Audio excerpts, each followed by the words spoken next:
The grand hall of the imperial palace sparkled with its usual magnificence. Crystal chandeliers floated in midair, powered by the most advanced gravity technology in the known universe. Yet Princess Lyra stood firm before the Imperial Advisory Council, her request causing more shock than any technological marvel ever could. "I will only travel on a human cargo ship," she repeated, her silver skin catching the light as she lifted her chin.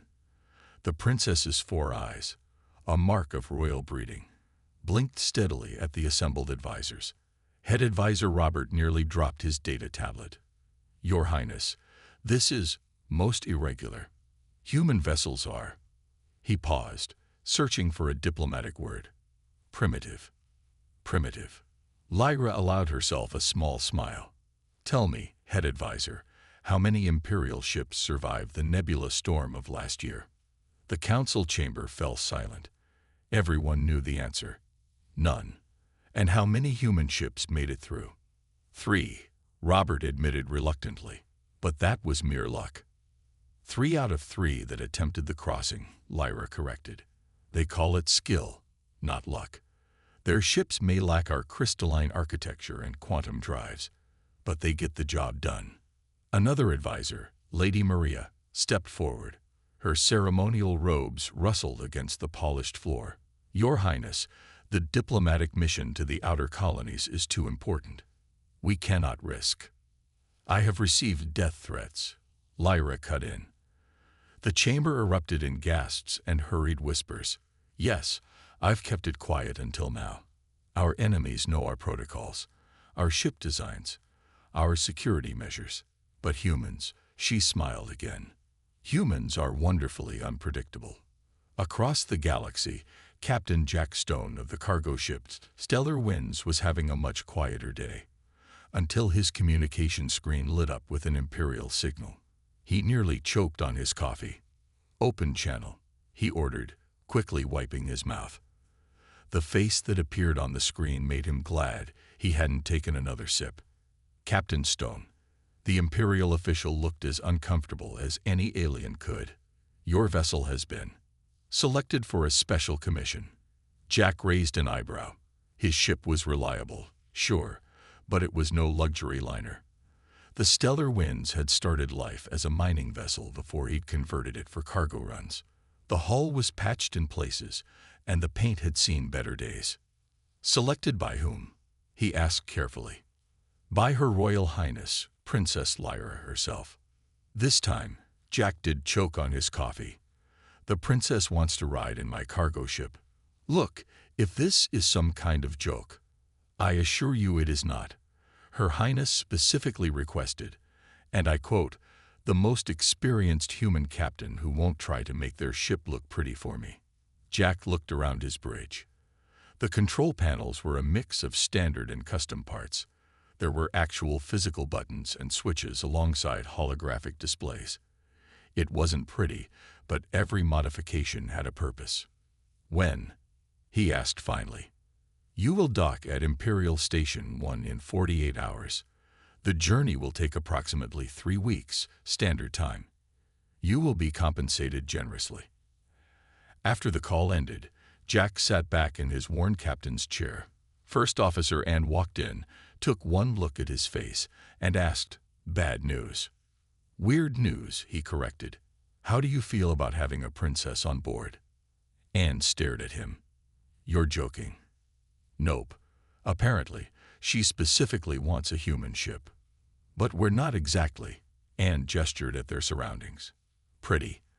That's apparently the point." Jack stood up and stretched. "Get the crew together. We've got 48 hours to make this ship ready for a royal passenger without making it look like we're trying to make it ready for a royal passenger." "That makes no sense," Ann said. "Welcome to dealing with the Empire." Jack grinned. "Better get started.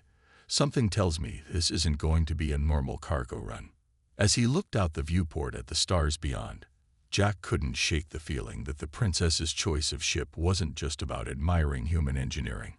In his experience, nothing involving the Empire was ever that simple. The docking bay of Imperial Station 1 buzzed with activity as Princess Lyra arrived with her small group. The sight made Jack Stone blink twice. Royal visitors usually brought at least 50 attendants. The princess had only 4. Your Highness, Jack bowed slightly. Following the basic protocol Anne had rushed to teach the crew. Welcome to the Stellar Winds. Lyra's 4 eyes studied the ship with obvious interest. Unlike the sleek Imperial vessels, the Stellar Winds was built for function over beauty. Its hull showed honest wear, and its loading ramps were plain metal rather than the usual crystalline platforms. Perfect, she said, much to everyone's surprise. Exactly what I wanted. One of her advisors, a tall alien with shimmering scales, stepped forward. Your Highness, there's still time to reconsider. The Imperial flagship would be exactly what our enemies expect. Lyra cut him off. She turned to Jack. Captain, I understand you have prepared guest quarters. Yes, Your Highness, though they might not be what you're used to. Good. Different is exactly what I need. As they walked through the ship's corridors, Jack noticed the princess studying everything. The manual door controls, the visible piping along the ceiling, the sturdy handrails. She didn't look disgusted. Like most Imperial visitors, she looked fascinated. The guest quarters were the ship's best rooms, quickly converted from officer cabins. Anne had done her best to make them comfortable, but they were still simple by Imperial standards. No automatic environmental adjustments, one of the advisors asked, horrified.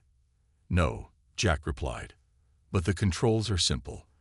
This dial for temperature, this one for humidity. They won't break or get hacked because there's nothing to hack. Brilliant, Lyra said softly. Her advisors looked at her in shock. Later that evening, as the ship prepared for departure, Anne found the princess in the ship's mess hall, studying the coffee maker with great interest. Would you like to try some, Your Highness? Anne asked. Please, and call me Lyra when the advisors aren't around. She watched carefully as Anne showed her how to operate the simple machine. You know, in Imperial ships, you just think about what drink you want, and it appears. Sounds convenient, Anne said, until someone hacks the system and your drink becomes poison. Lyra took a careful sip of coffee and made a face. This is horrible. I love it. Just then, alarms blared through the ship. Jack's voice came over the intercom. Security alert. All hands to stations.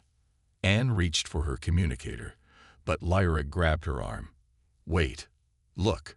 She pointed at the coffee maker.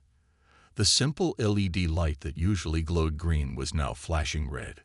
That's not supposed to happen, Anne said slowly. No, it's not. Lyra pressed herself against the wall. Someone's trying to use our Imperial systems to hack your ship, but they didn't expect. She gestured at the coffee maker. The mess hall door slid open. A shadowy figure slipped in, holding what looked like an Imperial stun weapon. The intruder moved towards the princess's heat signature on their advanced display, only to trip over a very ordinary mop bucket Anne had left out. The crash brought security running. The would-be assassin was quickly subdued, their advanced Imperial technology having failed against simple human disorder. How did you know? Jack asked later, after the Imperial security team had taken the assassin away. I studied human ships in secret for years, Lyra admitted. Everyone called them primitive, but I saw something else. Reliability. Simplicity. A kind of beautiful chaos that's impossible to predict if you think too rigidly. She looked around the mess hall, at the mix of high-tech equipment and simple tools. Imperial ships are perfect. Every system linked, everything automated, everything exactly where it should be. And that makes them perfectly predictable. And you think someone's using that predictability against you? Anne asked. I know they are.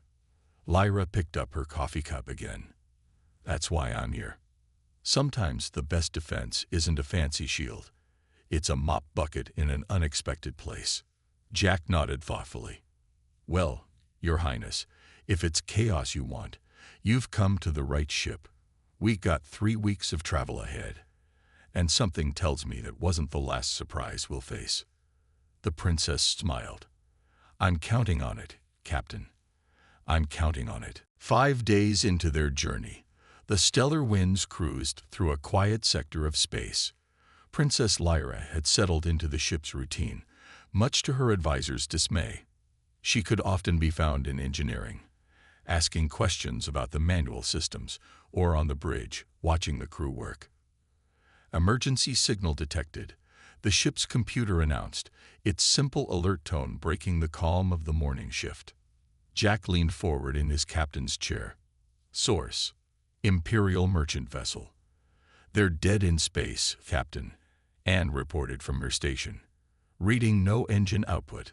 Lyra, who had been observing bridge operations, stood up straighter. Imperial protocol requires all ships to stop and assist disabled vessels. With all due respect, Your Highness, Jack said, studying the sensor readings, something doesn't feel right about this. Explain, Lyra said, moving closer to look at his display. Well, for one thing, that ship's positioned perfectly to block the safest route through this sector. For another, he pointed to a basic sensor reading. Their emergency beacon is too perfect. One of Lyra's advisors scoffed. Too perfect? That's nonsense. No, the captain's right, Lyra said quietly.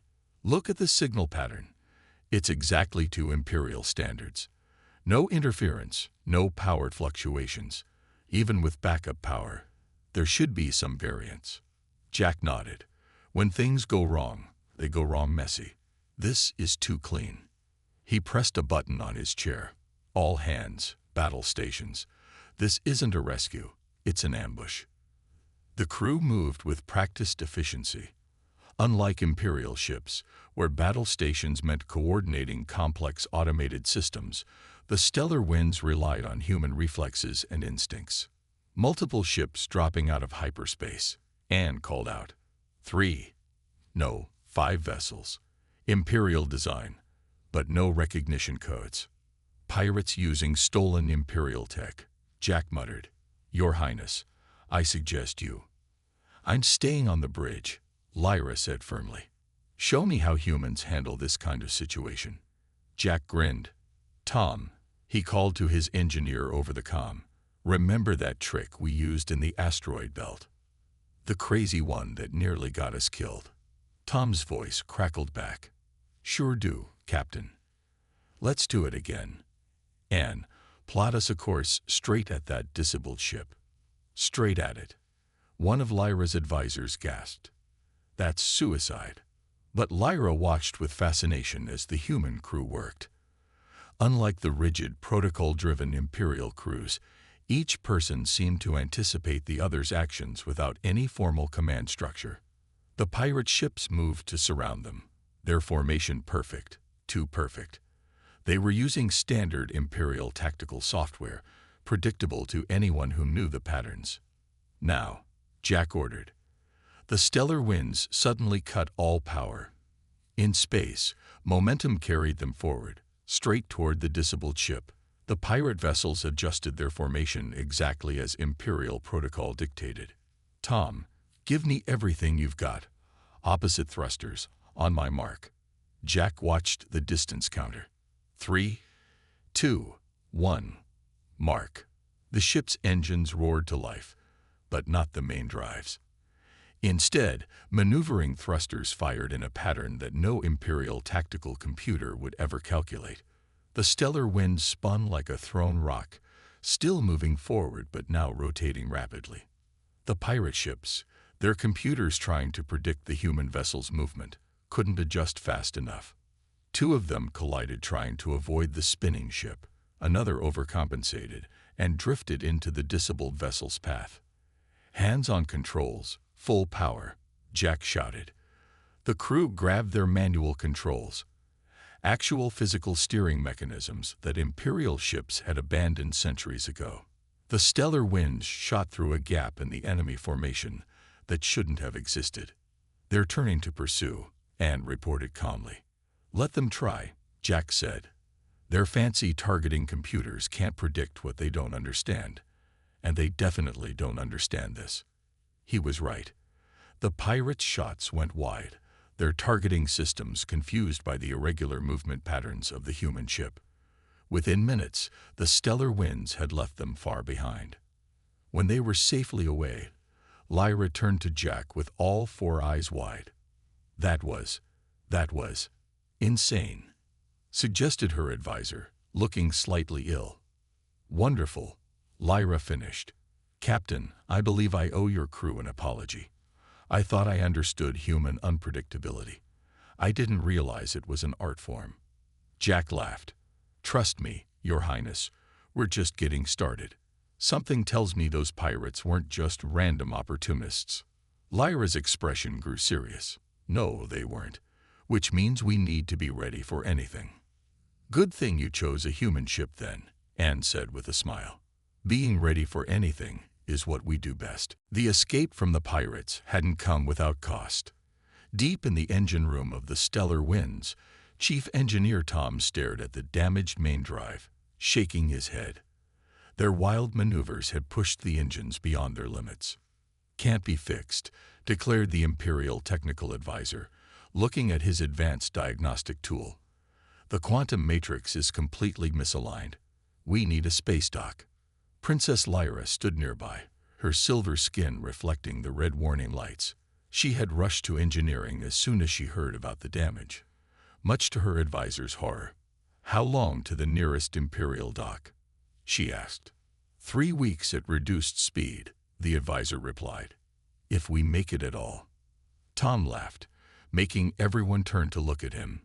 He was half inside an access panel, his work uniform stained with engine grease. 3 weeks? We'll have this fixed in 3 days.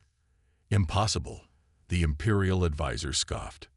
The quantum matrix doesn't need to be perfect, Tom interrupted. He emerged from the panel, holding up an old wrench. It just needs to work. Lyra stepped closer, curious. Explain. See, Imperial ships are built to be perfect. Everything balanced, everything aligned to the microscopic level. Tom gestured at the engine. But humans? We learned a long time ago that perfect is the enemy of good enough. He turned to a storage locker and started pulling out tools and parts. Some were standard issue. Others looked handmade. Your Highness, want to see how humans fix the impossible? Absolutely. Lyra removed her outer robe, revealing simpler clothing underneath. Her advisor gasped. Your Highness, you can't possibly. Can't possibly what? Learn? She picked up a tool. Show me. Over the next 3 days, the engine room became Lyra's classroom. Tom taught her how humans approached engineering, not as a perfect science, but as a challenging puzzle. They didn't just fix things, they improved them. See this part? Tom pointed to a component he'd modified. Imperial ships used pure crystal matrices, beautiful, efficient, and incredibly fragile. We replaced half of it with good old-fashioned copper wiring. But that reduces efficiency by at least 40%, the Imperial advisor protested. Sure does, Tom grinned. But it also means if something hits us again, this part bends instead of shattering. Sometimes slower and reliable beats faster and fragile. Lyra's hands were dirty, her perfect silver skin smudged with grease, but her eyes shone with excitement. She had helped install the modifications, learning human engineering principles that would have given her old teachers heart attacks.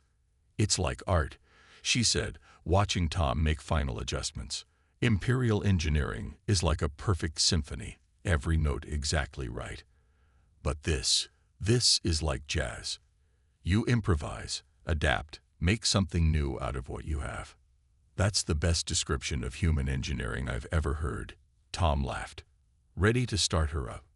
The Imperial advisor stepped back. This will never work. The modifications are too crude.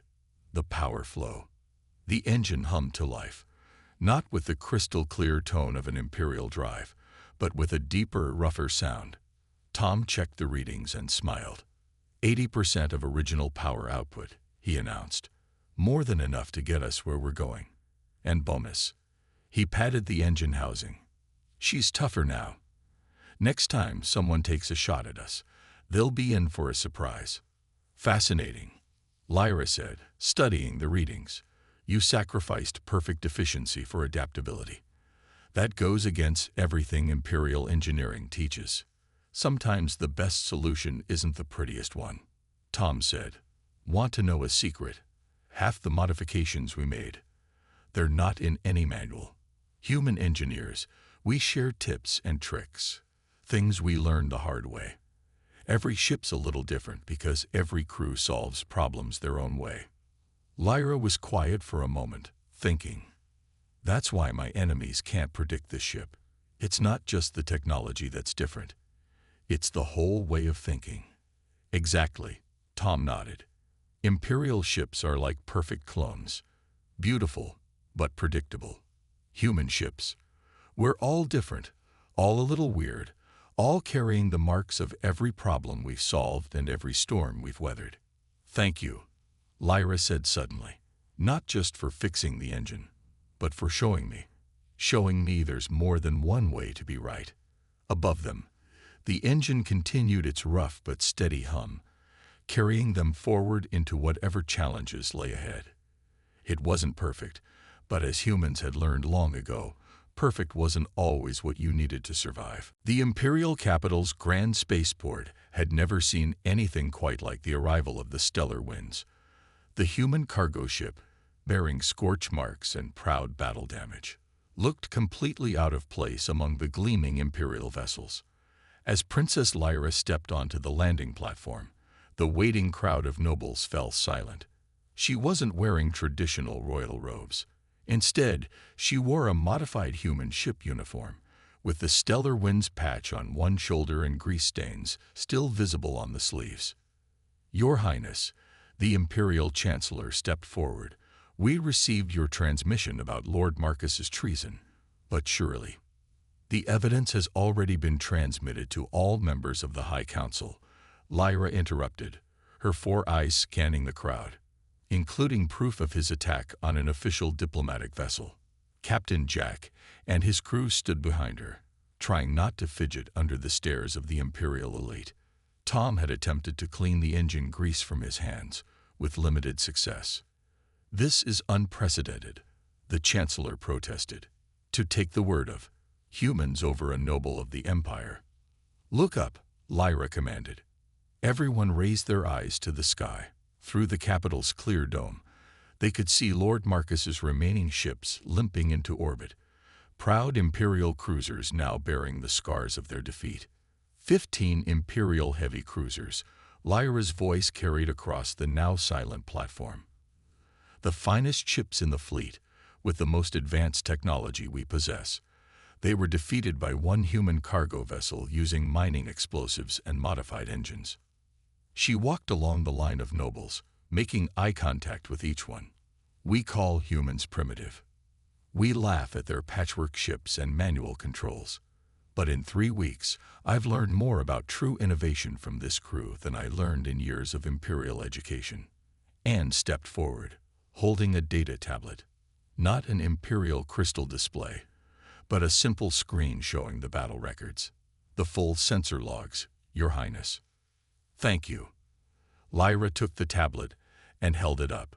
This shows every detail of how human ingenuity defeated Imperial perfection, and that's why I'm announcing a new program, effective immediately. The Chancellor's eyes widened. Your Highness, you can't. I can, and I will. As of today, I'm establishing the Human Imperial Exchange Initiative. Every Imperial ship will have human engineers on board. Every Imperial Academy will teach human problem-solving alongside our traditional methods. Murmurs swept through the crowd. Some faces showed outrage, others curiosity, and a surprising number showed relief, as if they'd been waiting for someone to say this for a long time. Furthermore, Lyra continued, I am granting the crew of the Stellar Winds the Imperial Star of Innovation, newly created to honor those who find new solutions to old problems. Jack stepped forward to accept the award, trying not to look too amused at the ornate crystal star. Thank you, Your Highness. Though honestly, we were just doing our jobs. That's exactly the point. Lyra smiled. You faced impossible odds and found a way through. Not with perfect technology or flawless protocols, but with creativity, adaptability, and what my engineering advisor called crazy human ideas that just might work. Tom grinned at that. The imperial nobles looked scandalized.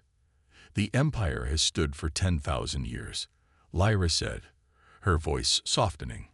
We've survived by being perfect, unchanging, eternal. But the universe isn't perfect or unchanging. Sometimes you need a rough solution to a rough problem.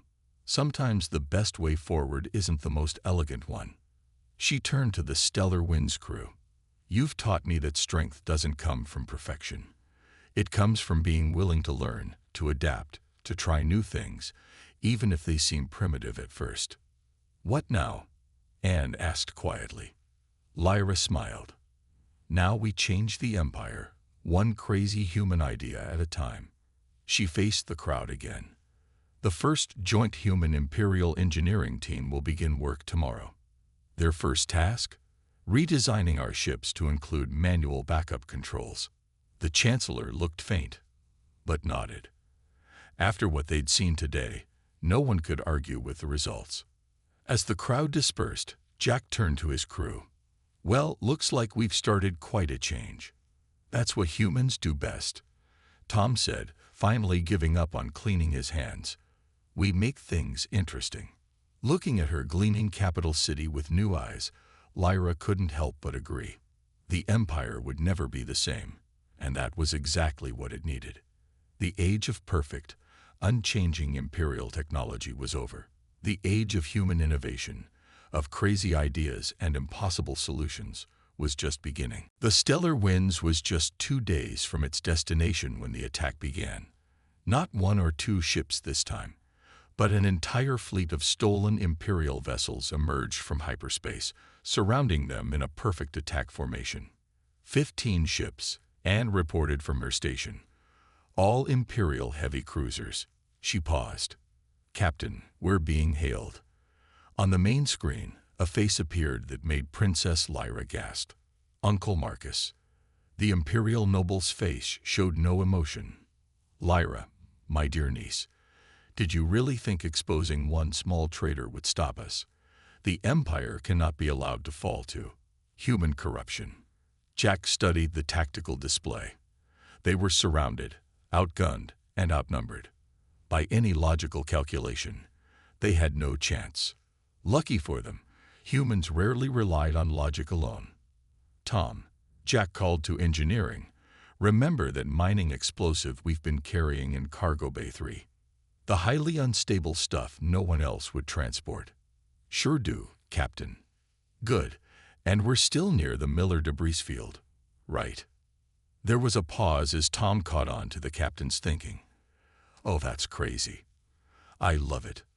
Marcus was still talking, laying out his grand plan to save the Empire from change. Jack turned to Lyra. Your Highness, do you trust us? All 4 of her eyes met his. Completely. Then hold on to something. Anne, cut transmission. Tom, dump the mining explosives. Everyone else, emergency positions. The next few minutes were chaos. The Stellar Winds dove straight into the debris field, a dangerous cloud of space rocks and old ship parts that most vessels avoided. Behind them, the Imperial ships followed in perfect formation. They're still using standard Imperial tactical systems, Lyra observed, gripping her chair as the ship twisted between floating debris. They can't help themselves. That's what we're counting on. Jack grinned. Tom, how's our special delivery looking? Explosives dispersed through the debris field. One good hit. And, well, better hope we're far enough away. The Imperial ships drew closer, their formation never wavering. Their advanced targeting systems easily tracked the Stellar Winds through the debris. They're locking weapons, Anne reported calmly. Wait for it. Jack watched his display. Wait. Now. Everyone hit your emergency shutters.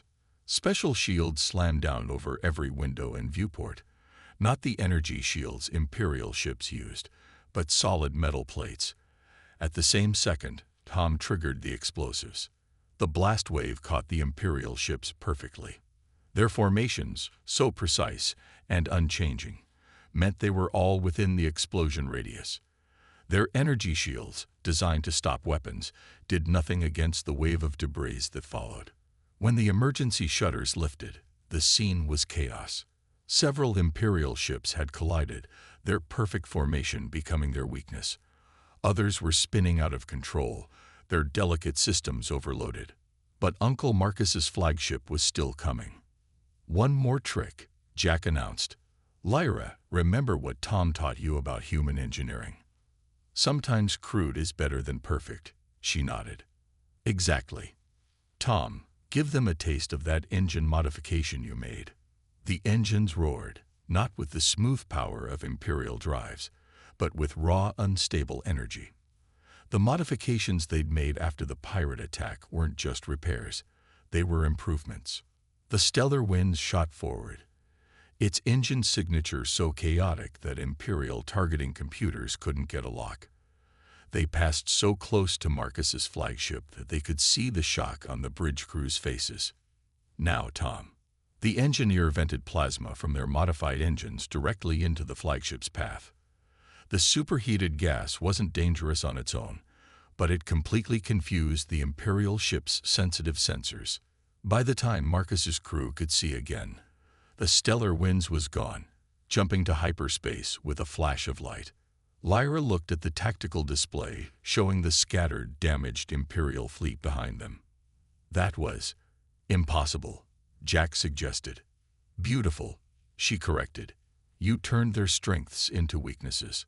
Their perfect formation, their advanced sensors, their unwavering protocols.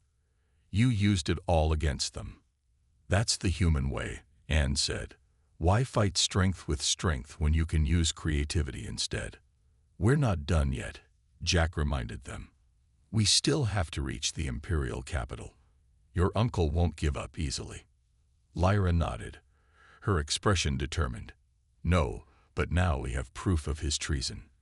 And thanks to this crew, we have something even more valuable." "What's that?" "A new way of thinking. The Empire needs to learn that sometimes the best solutions aren't the perfect ones." The stellar winds raced toward its destination, its rough but reliable engines carrying them to their final challenge. The Imperial capital's grand spaceport had never seen anything quite like the arrival of the stellar winds. The human cargo ship, bearing scorch marks and proud battle damage, looked completely out of place among the gleaming Imperial vessels. As Princess Lyra stepped onto the landing platform, the waiting crowd of nobles fell silent. She wasn't wearing traditional royal robes. Instead, she wore a modified human ship uniform, with the stellar winds patch on one shoulder and grease stains still visible on the sleeves. "Your Highness," the Imperial Chancellor stepped forward, "we received your transmission about Lord Marcus's treason, but surely." "The evidence has already been transmitted to all members of the High Council," Lyra interrupted, her 4 eyes scanning the crowd, "including proof of his attack on an official diplomatic vessel."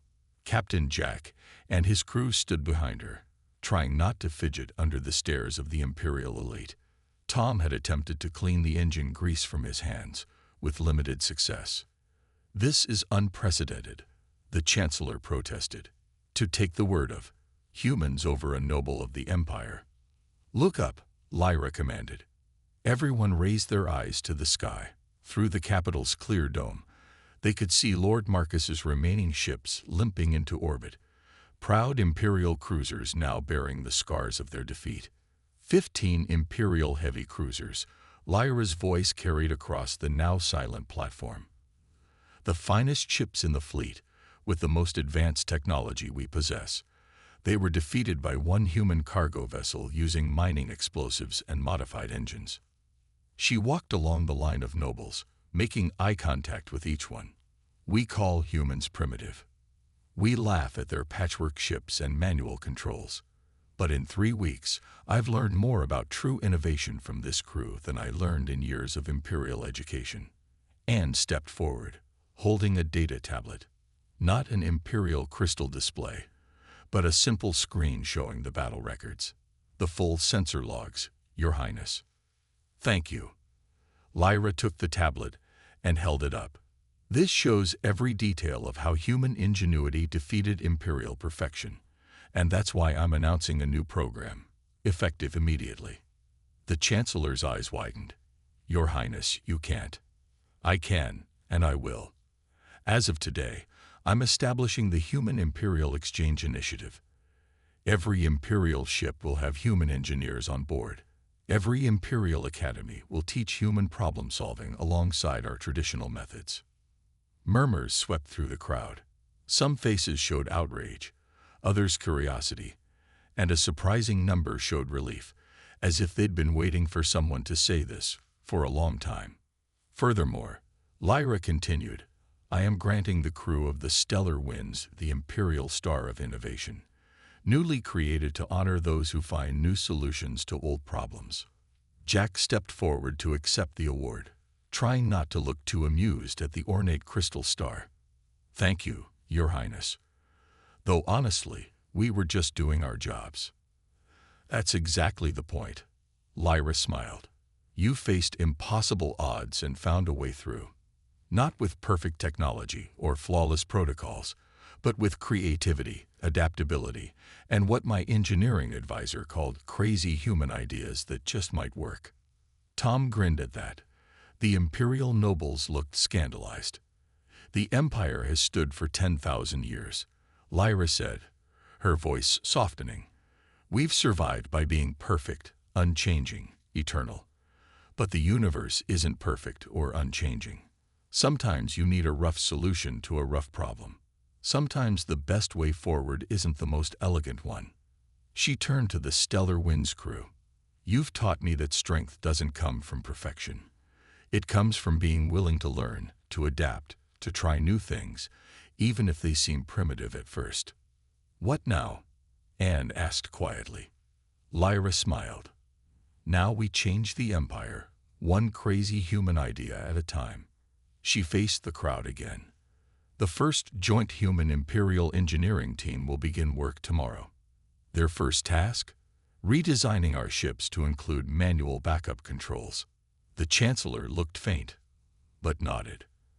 After what they'd seen today, no one could argue with the results. As the crowd dispersed, Jack turned to his crew. Well, looks like we've started quite a change. That's what humans do best, Tom said, finally giving up on cleaning his hands. We make things interesting. Looking at her gleaming capital city with new eyes, Lyra couldn't help but agree. The Empire would never be the same, and that was exactly what it needed. The age of perfect, unchanging imperial technology was over. The age of human innovation, of crazy ideas and impossible solutions, was just beginning.